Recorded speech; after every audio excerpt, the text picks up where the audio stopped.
Hi மினிஸ், last வீடியோல என்னோட group 2A counselling எக்ஸ்பீரியன்ஸை பார்த்தீங்க. அதோட கண்டினியூஷன் தான் இந்த வீடியோ.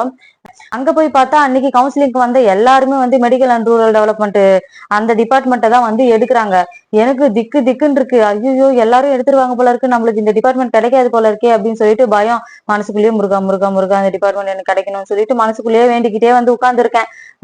அது அந்த அந்த கோர்ட்ல நடந்தது, பிளஸ் வந்து என்ஓசி இல்லாம சர்டிபிகேட் வெரிஃபிகேஷன் அட்டன் பண்ணது, பிளஸ் இப்ப டிபார்ட்மெண்ட் வேற முடிய போற கண்டிஷன்ல இருக்குது. இதெல்லாம் சேர்ந்து எனக்கு பிபி வேற ஹையா எகிருது.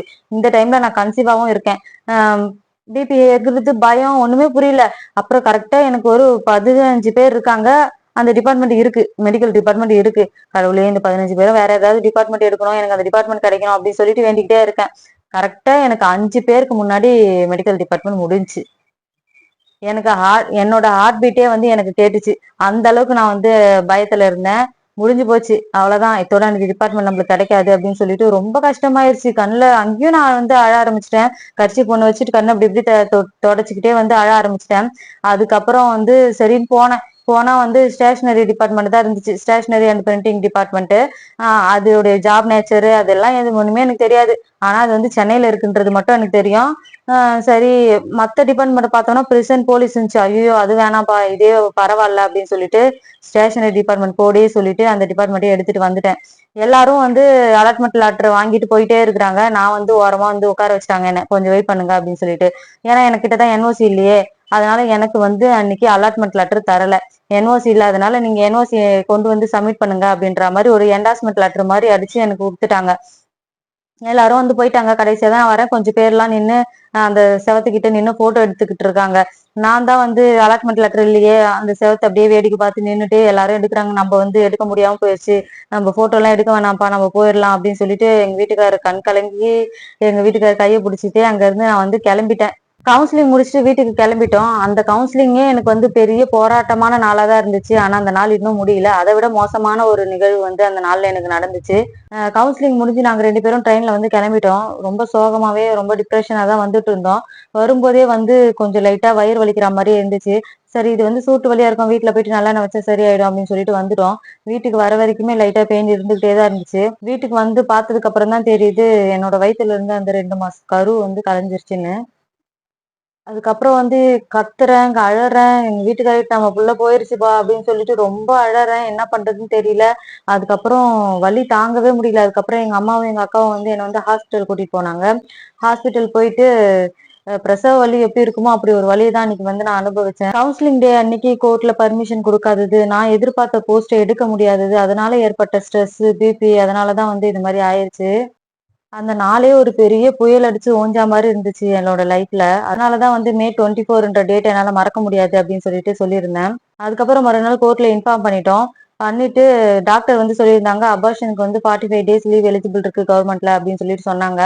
சரி, நம்மளும் எழுதி கொடுப்போம் அப்படின்னு சொல்லிட்டு டாக்டர் சர்டிபிகேட் வாங்கி நானும் லீவ் எழுதி கொடுத்தேன். பட் லீவ் வந்து எனக்கு கொடுக்கல. அதுக்கு ஏன் அப்படின்னா வந்து 12 weeks ஆனாதான் வந்து 45 days லீவ் வந்து எலிஜிபிளாம். எனக்கு வந்து 8 weeksன்றதுனால எனக்கு லீவ் எலிஜிபிள் இல்ல. 1 week தான் வந்து எனக்கு லீவ் கொடுத்துருந்தாங்க. லீவ் முடிஞ்சு நான் கோர்ட்டுக்கு போகும்போது ஏன் கவுன்சிலிங் போனேன் அப்படின்றத பத்தி யாரும் எதுவுமே என்ன கேட்கவே இல்லை. சரின்னு சொல்லிட்டு நானும் வந்து ஒர்க்கை பொறுமையா பார்க்க ஆரம்பிச்சிட்டேன். ஒரு 2 months கழிச்சு மறுபடியும் வந்து நான் வந்து கன்சீவ் ஆயிட்டேன். அது வரைக்குமே வந்து எனக்கு என்ஓசி கொடுக்கவே இல்லை. கன்சீவ் ஆனதுக்கு அப்புறம் வந்து டாக்டர் சொல்லிட்டாங்க, நீங்க வந்து ஹெவியா ஒர்க் பண்ணக்கூடாது, டிராவல் பண்ணக்கூடாது, ஸ்ட்ரெஸ் ஆகக்கூடாது, மறுபடியும் இந்த மாதிரிலாம் ஏதாச்சும் பண்ணீங்கன்னா இந்த குழந்தையும் லாஸ் ஆயிடும் அப்படின்னு சொல்லிட்டாங்க. டாக்டர் இந்த மாதிரி சொல்லிட்டாங்க அப்படின்னு சொல்லிட்டு கோர்ட்ல வந்து நான் ஒரு 3 month வந்து லீவ் கேட்டிருந்தேன். ப்ரொபேஷன் பீரியட்ல இருக்கிறதுனால இந்த மாதிரி லீவ் வந்து உங்களுக்கு எலிஜிபிள் இல்லை அப்படின்னு சொல்லிட்டு கோர்ட்ல சொல்லிட்டாங்க. அந்த டைம்ல வந்து வேலை முக்கியமா இல்ல குழந்தை முக்கியமா அப்படின்னு சொல்லிட்டு யோசிச்சு பார்த்தேன். எனக்கு வந்து குழந்தை தான் முக்கியம் அப்படின்னு தான் தோணுச்சு. அதனால என்னுடைய குரூப் 4 ஜாப், அதாவது என்னோட ஜூனியர் அசிஸ்டன்ட் ஜாபை வந்து நான் ரிசைன் பண்ணிட்டேன். ரிசைன் பண்ணிட்டு வீட்டுல சும்மா தான் இருந்தேன். கோர்ட்ல வந்து ப்ராப்பரா ரிசைக்னேஷன் எப்படி கொடுக்குறது அப்படின்னு சொல்லிட்டு ஒருத்தவங்க கமெண்ட்ல கேட்டிருந்தாங்க. கோர்ட்ல நீங்க ரிசைக்னேஷன் கொடுக்குறீங்க அப்படின்னா உங்ககிட்ட வந்து ப்ராப்பரான ரீசன் இருக்கணும். ப்ராப்பரான ரீசன் இல்லாத பட்சத்துல உங்களோட ரெசிக்னேஷன் லெட்டர் வந்து அவங்க அக்செப்ட் பண்ண மாட்டாங்க. அப்படி ப்ராப்பரான ரீசன் உங்ககிட்ட இருந்து நீங்க ரெசிக்னேஷன் லெட்டர் கொடுத்தீங்க அப்படின்னா வந்து 90 நாளுக்குள்ள உங்களோட ரெசிக்னேஷன் அக்செப்ட் பண்ணிட்டு உங்களை வந்து ரிலீவ் பண்ணணும். அப்படி அந்த 90 நாளுக்குள்ள அவங்க பதில் சொல்லலைனாலும் நீங்க வந்து ரெசிக்னேஷன் பண்ணதா தான் வந்து அர்த்தம். என்னோட இந்த என்ஓசி ரெசிக்னேஷன் ப்ராசஸ் எல்லாத்தையுமே முடிச்சு டிஎன்பிஎஸ்சில பேப்பர் சப்மிட் பண்றதுக்கு 6 மாசத்துக்கு மேல ஆயிடுச்சு. அதுக்கப்புறம் டிஎன்பிஎஸ்சி அதை ப்ராசஸ் பண்றதுக்கு ஒரு 2 months எடுத்துக்கிட்டாங்க. அதுக்கப்புறம் அலாட்மெண்ட் லெட்டர் எங்க வீட்டுக்கு வந்துச்சு. அதுக்கப்புறம் சம்பந்தப்பட்ட அந்த டிபார்ட்மெண்ட்டுக்கும் அலாட்மெண்ட் லெட்டர் அனுப்பிட்டாங்க. அதுக்கப்புறம் அந்த டிபார்ட்மெண்ட்ல ப்ராசஸ் பண்ணி அங்கிருந்து எனக்கு ஜாயினிங் லெட்டர் வரதுக்கே வந்து ஒரு 1.5 மந்த் ஆயிருச்சு. மொத்தமா எனக்கு ஜாயினிங் லெட்டர் வரதுக்கே வந்து கிட்டத்தட்ட 9 மாசம் ஆயிருச்சு. நான் வந்து நிற மாசமா ஆயிட்டேன். டெலிவரிக்கே வந்து 15 நாள் தான் டைம் இருக்கு. இதுக்குள்ள ஜாயினிங் லெட்டர் வருமா? வரலன்னா நம்ம என்ன பண்றது? நம்மளுக்கு மெட்டர்னிட்டி லீவ் கூட கிடைக்காது. இன்னும் ஒரு வருஷம் நம்ம சும்மா தான் இருக்கணுமா அப்படின்னு சொல்லிட்டு அது வேற ஒரு பக்கம் பயமா இருந்துச்சு. அந்த டிபார்ட்மெண்ட்ல இருந்து எனக்கு ஜாயினிங் லெட்டர் வந்ததுக்கு அப்புறம் என்னோட இடிடி டேட் வந்து ஏப்ரல் 6. நான் மார்ச் 18 அப்போ வந்து ஸ்டேஷனரி அண்ட் பிரிண்டிங் டிபார்ட்மெண்ட்ல அசிஸ்டண்டா போயிட்டு ஜாயின் பண்றேன். மார்ச் 18 ஜாயின் பண்ணிட்டு அதுக்கப்புறம் 4 டேஸ் வந்து நான் வேலைக்கு போனேன். ஸ்டேஷனரி டிபார்ட்மெண்ட்டை பத்தி சொல்லணும்னா வந்து ஒரு பீஸ்ஃபுல்லான டிபார்ட்மெண்ட். ரொம்ப வந்து பீஸ்ஃபுல்லான ஒர்க்கு. காலையில 10 o'clock போனீங்கன்னா ஈவினிங் 5:45 ஆனு வெளியே வந்துடலாம். Saturday Sunday leave, government holidays எல்லாமே வந்து லீவு தான். அதனால வந்து ஒர்க்கும் வந்து ரொம்ப பீஸ்ஃபுல்லான ஒர்க்கு. அதுக்கப்புறம் மார்ச் 26 வந்து எனக்கு கரெக்டா டெலிவரி ஆயிடுச்சு. மெட்டர்னிட்டி லீவ்ல வந்து சிலருக்கு ஒரு டவுட் இருக்கும். ஏன்னா வந்து இப்ப நீங்க கவுன்சிலிங் அட்டன் பண்ணும்போது ஒரு 8 மாசம் 8.5 மாசம் அந்த மாதிரி இருந்து ஜாயினிங் லெட்டர் வரும்போது வந்து உங்களுக்கு குழந்தை பிறக்க போகுது, ஒரு நாள் 2 நாள் தான் இருக்கு அப்படின்னா வந்து எனக்கு மெட்டர்னிட்டி லீவ் கொடுப்பாங்களா அப்படின்னா வந்து நீங்க போயிட்டு ஜாயினிங் லெட்டர் கொடுத்துட்டு அன்னைக்கே ஜாயின் பண்ணிட்டு அன்னைக்கே லீவ் எடுத்துட்டு கூட வரலாம். உங்களுக்கு 1 இயர் லீவ் வந்து கன்ஃபார்ம் கொடுப்பாங்க. சிலருக்கு வந்து டவுட், நான் ஒரு 6 மாசம் ஒர்க் பண்ணாதான் வந்து எனக்கு மெட்டர்னிட்டி லீவ் கொடுப்பாங்களா அப்படின்னு. அதெல்லாம் கிடையாது. நீங்க போய் ஜாயின் பண்ண அன்னைக்கே வந்து மெட்டர்னிட்டி லீவ் வந்து எடுக்கலாம். அது இல்லாம வந்து ஜாயினிங் லெட்டர் வரதுக்கு முன்னாடியே வந்து சிலருக்கு வந்து குழந்தை பிறந்துடும். எனக்கு வந்து 1 மாசம் ஆயிடுச்சு குழந்தை பிறந்து, எனக்கு வந்து மெட்டர்னிட்டி லீவ் கொடுப்பாங்களா அப்படின்னா வந்து கண்டிப்பா கொடுப்பாங்க. உங்களுக்கு 12 மாசம் கொடுக்க மாட்டாங்க. 1 மாசத்துக்கு கழிச்சுட்டு 11 மாசம் வந்து உங்களுக்கு லீவ் கொடுப்பாங்க. நிறைய பேர் வேலைக்கு போலியா வீட்டுல இருக்கீங்க அப்படின்னு சொல்லிட்டு கேட்டிருந்தீங்க கமெண்ட்ல. நான் மெட்டர்னிட்டி லீவ்ல வீட்டுல இருக்கேன். எனக்கு வந்து 6 மந்த் மெட்டர்னிட்டி லீவ் முடிஞ்சிருச்சு. இன்னும் 6 மந்த்ல நான் போயிட்டு ஜாப்ல ஜாயின் பண்ணிடுவேன். 4 நாள் ஒர்க் பண்ணேன்னு சொல்லியிருந்தேன் இல்லைங்களா? அந்த 4 நாளுமே நான் வந்து ரொம்ப கஷ்டப்பட்டேன். ஏன்னா வந்து வயிற்று சாய்ச்சிக்கிட்டு இடுப்பு வலி, நடக்க முடியல, ட்ரெயின்ல ஏறணும், பஸ்ல ஏறணும், ரொம்ப வந்து கஷ்டப்பட்டேன் அந்த டைம்ல.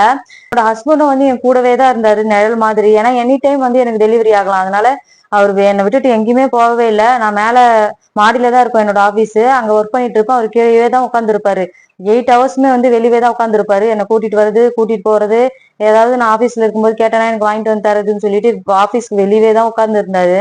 1 இயரா எனக்கு வந்து என்ஓசி கிடைக்கல. இந்த ப்ராப்ளம்லாம் இஷ்யூஸ்லாம் நான் ஃபேஸ் பண்ணிட்டு இருந்தேன் இல்லையா? வேலை கிடைக்காம தள்ளி போச்சு இல்ல? அப்பெல்லாம் வந்து நான் யோசிச்சேன், கடவுளே நான் கஷ்டப்பட்டு படிச்சு பாஸ் பண்ணி வேலையும் கிடைச்சு, ஆனா இப்படி போக முடியாம என்னை வீட்டுல உட்கார வச்சிருக்க பாத்தியா அப்படின்னு சொல்லிட்டு நான் கடவுளை நிறைய தடவை திட்டி இருக்கேன்.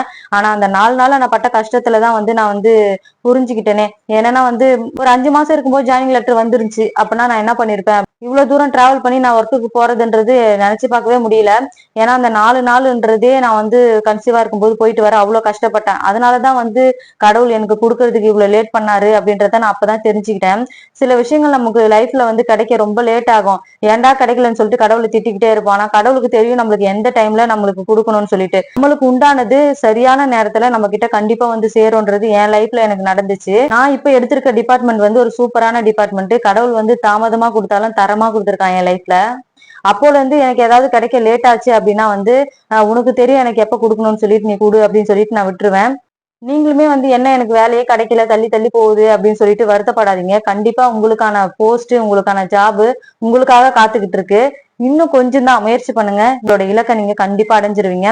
வீடியோ பிடிச்சிருந்தா மறக்காம சப்ஸ்கிரைப் பண்ணி சப்போர்ட் பண்ணிக்கோங்க. தேங்க்ஸ் ஃபார் வாட்சிங்.